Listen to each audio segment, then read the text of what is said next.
canibalismo y despertar sexual. La verdadera historia de Caperucita Roja. Las versiones originales de cuentos infantiles están cargadas de romance, de ilusión y personajes bondadosos que se enfrentan a crueles villanos y siempre logran salir victoriosos.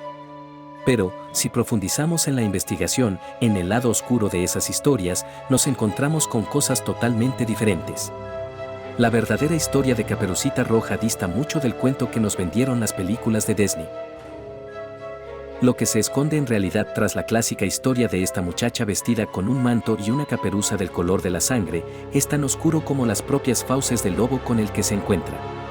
Tradición y misticismo, leyenda y antropología se inscriben en este cuento que, como sabes, es el reverso tenebroso de lo que les leemos a los niños por las noches. Acompáñanos en Leyendas S.A. a descubrirlo. Los orígenes de la historia de la Caperucita Roja. La verdadera historia de Caperucita Roja es, según los expertos, de las que más variaciones han sufrido a lo largo de la historia. Una leyenda que tiene sus orígenes en la Edad Media y que fue recogida posteriormente por distintos autores para darnos una visión ligeramente distinta de la fuente original. Charles Perrault fue el primero en incluir a la Caperucita Roja dentro de sus cuentos populares en 1697. A diferencia de Hansel y Gretel, por ejemplo, la Caperucita no era muy conocida en Europa. Tenía su tradición en un escenario cerrado y limitado, como era el norte de los Alpes. Sin embargo, la historia tenía bastante interés y valía la pena incluirla y difundirla entre la población. Pero eso sí, Perrault vio necesario hacer unos cambios para que fuera apta de cara al público infantil. En 1812, los hermanos Grimm decidieron también tomar la verdadera historia de Caperucita Roja y hacerla suya. Cambiando el final y basándose sobre todo en la obra de Ludwig Tieck llamada Vida y muerte de la pequeña Caperucita Roja, Leben und Tod des kleinen Rotkäppchen, tragedia en la que aparece por primera vez la figura del leñador. Los hermanos Grimm se afanaron, además, en pulir algunos aspectos del cuento, detalles morbosos y eróticos, también los sangrientos, añadiendo, claro está, un final feliz donde todos se salvaran a excepción del más malvado de todos, el lobo. Entonces, ¿cuál es la verdadera historia de Caperucita Roja? Lo más probable es que conozcas las versiones infantiles que se han realizado sobre la pequeña nietecita que va al bosque a visitar a su abuela y se encuentra con un malvado lobo. En la verdadera historia de Caperucita Roja se mantienen algunas cosas, pero otras cambian de manera radical. La protagonista del cuento es una joven. Nada cambia aquí.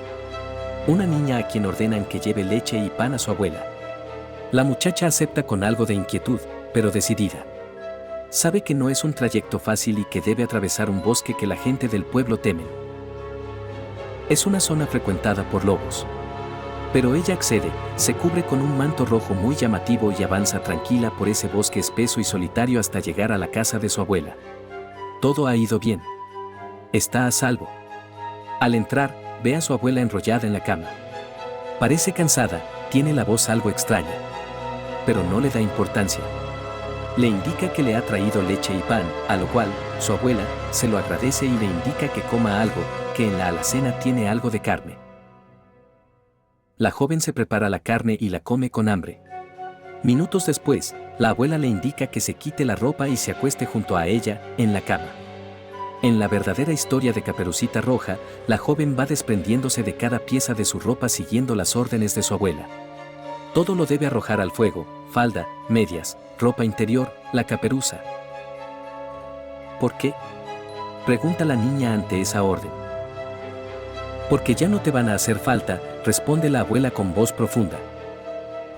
Cuando la chica, desnuda, entra a la cama, descubre que no es su abuelita quien está allí, sino el lobo. Que entre mofas le revela que lo que acaba de comer hace un momento no era carne de animal, sino parte de su abuela. Y que ahora él, el lobo, va a devorarla a ella. Y así lo hace. Terrorífico.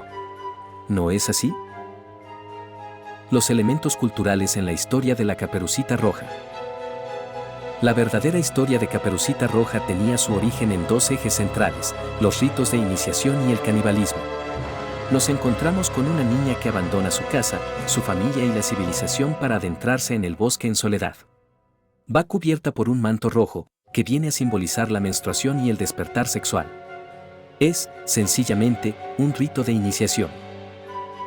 El lobo encarna, a su vez, la sexualidad más primitiva, letal y salvaje.